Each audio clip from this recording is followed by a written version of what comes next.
হযরত উমর রাদিয়াল্লাহু তাআলা আনহু একদিন বললেন, আমি জানি না আমি কি বাদশাহ নাকি আমি খলিফা। যদি বাদশাহ হয়ে থাকি তবে এটা আমার জন্য অনেক বড় কথা। তখন একজন সাহাবী হযরত উমর রাদিয়াল্লাহু তাআলা আনহুকে বললেন, হে আমিরুল মুমিনিন, বাদশাহী এবং খেলাফতের মধ্যে তো বিরাট পার্থক্য রয়েছে। বাদশাহরা জনগণের উপর জুলুম করেন, গ্রহণ এবং প্রদানের ক্ষেত্রে ন্যায় নীতির কোনো তোয়াক্কা করেন না।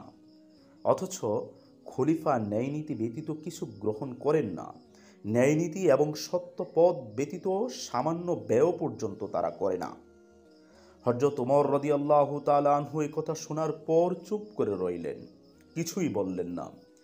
কিছুক্ষণ পর হযরত সালমান ফারসি রাদিয়াল্লাহু তাআলা আনহু এর মতামত জানতে চাইলেন। সালমান ফারসি রাদিয়াল্লাহু তাআলা আনহু তখন বললেন, হে আমিরুল মুমিনিন, আপনি মুসলমানদের জমিন থেকে যদি 1 দিরহাম বা তার চেয়েও কম পরিমাণ মূল্যের জিনিস গ্রহণ করেন এবং সেই জিনিস অন্যায় পথে ব্যয় করেন, তবে আপনি সেই ক্ষেত্রে বাদশাহ হবেন, সেই ক্ষেত্রে আপনি খলিফা হবেন না। এই কথা শোনার পর হযরত ওমর রাদিয়াল্লাহু তাআলা আনহু এর 2 চোখ অশ্রু সজল হয়ে উঠল। এই হলো বাদশাহী আর শরীয়তের শাসকদের মধ্যে পার্থক্য। হযরত ওমর রাদিয়াল্লাহু তাআলা আনহু খলিফা মনোনীত হওয়ার পর মসজিদে নববীতে দাঁড়িয়ে জনগণের উদ্দেশ্যে এক ভাষণ দেন।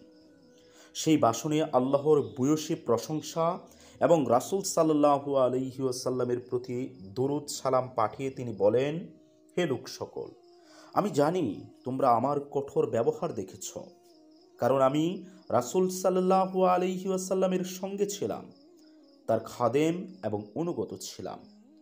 অথচ আজকের শাসকদের ভাষণ দেখুন, তাদের তথাকথিত নেতার ও পূর্বপুরুষের কীর্তিকলাপের মিথ্যা প্রশংসা করে বেড়াই তারা। তিনি ছিলেন, অর্থাৎ রাসূলুল্লাহ সাল্লাল্লাহু আলাইহি ওয়াসাল্লাম ছিলেন কুরআনের ভাষায় মুমিনদের জন্য অতিশয় দয়ালু। আমি ছিলাম রাসূল সাল্লাল্লাহু আলাইহি ওয়াসাল্লামের সামনে খাপ খোলা তলোয়ারের মতো। তিনি আমাকে যা আদেশ করতেন আমি তাই করতাম। তিনি আমাকে নিয়ন্ত্রণ করতেন। তারপর আল্লাহ তার নবীকে ওফাত দিয়েছেন। ওফাতের সময়ে আল্লাহর রাসূল আমার প্রতি সন্তুষ্ট ছিলেন। তার সন্তুষ্টির কথা আল্লাহ কুরআনে উল্লেখ করেছেন। এরপর আমি আবু বকর রাদিয়াল্লাহু তাআলা আনহু এর সঙ্গে ছিলাম। নবীজির পরে তিনি খলিফা হন। সবাই জানে তিনি ছিলেন কোমল মনের মানুষ। আমি ছিলাম তার সেবক। তার কোমলতার সাথে আমার কঠোরতা মিশিয়ে দিয়েছিলাম। তিনি আমাকে কোনো বিষয়ে নিষেধ করলে আমি সে কাজ করতাম না, অন্যথায় সেই কাজই করতাম। এভাবেই চলছিল। একসময় হযরত আবু বকর রাদিয়াল্লাহু তাআলা আনহু ইন্তেকাল করেন। তিনি আমার উপর সন্তুষ্ট ছিলেন। আমি আবু বকরের কারণে সৌভাগ্য অর্জন করেছি।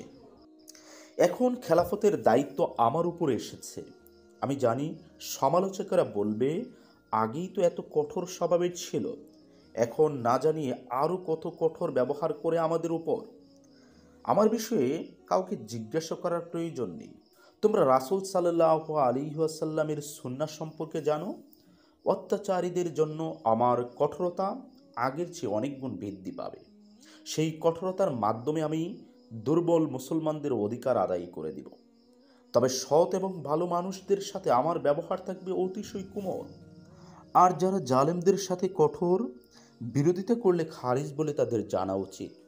জালেমদের প্রতি কঠোরতা সাহাবীদের আদর্শ, যাতে অসহায়, দুর্বলরা, বঞ্চিতরা সুরক্ষা পায়।